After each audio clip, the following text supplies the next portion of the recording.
Bonjour à tous, bienvenue dans cette troisième et dernière partie de la leçon sur la division euclidienne. Donc nous allons voir ici deux cas qui peuvent vous poser souci lors des divisions, mais qui en fait se résolvent de la même façon, avec la même logique qu'on a pu voir dans la deuxième partie. Donc le premier, c'est qu'est-ce qui se passe quand j'abaisse un chiffre mais que je ne peux pas soustraire. Donc déjà, on va prendre notre exemple là, 245 divisé par 8.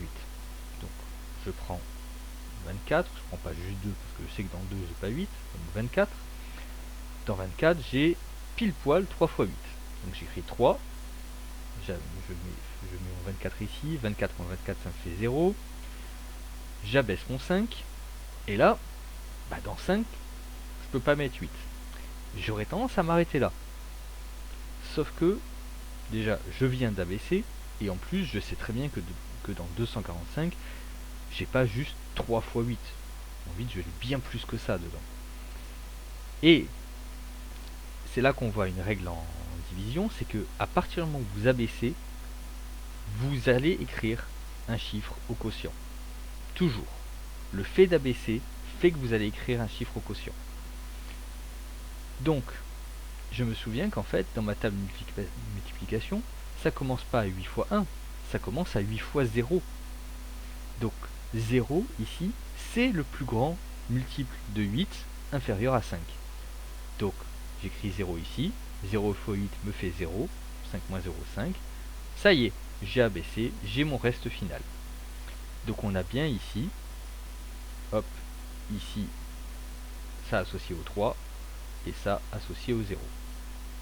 Un autre exemple, un peu plus gros pour vous montrer. Donc, pareil, là, 2434 divisé par 8. Dans 24, j'ai 3 fois 8. Donc 3 fois 8, 24, 24 moins 4, 0. J'abaisse mon 3. Dans 3, combien j'ai de fois 8 au maximum? Eh ben 0. Donc 0 ici. 3 moins 0, ça me fait 3. J'abaisse mon 4.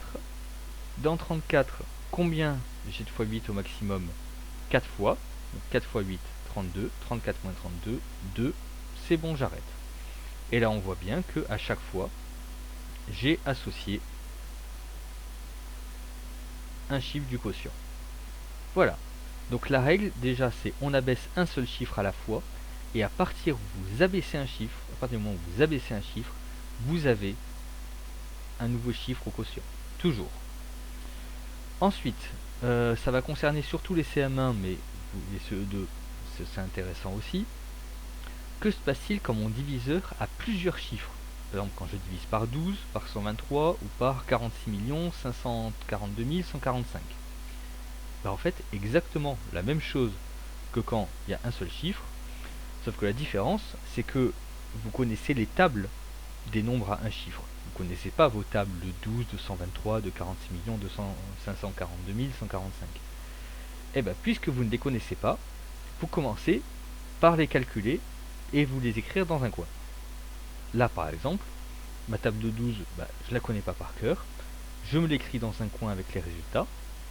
Et ensuite, je procède exactement de la même façon. C'est-à-dire, là, 943 divisé par 12. Bon, dans 9, je sais que j'ai pas 12, donc je prends directement 94. Donc 94, combien j'ai de fois 12 au maximum? Je regarde ici, hop, 7. Donc 7 fois 12, 84. 94 moins 84, ça me donne 10. J'abaisse mon 3. Je regarde. Dans 103, combien j'ai de fois 12 au maximum? Je cherche. 12 fois 8, 96. 8 fois 12, j'écris 86 ici. 103 moins 96, 7. Et j'arrête là.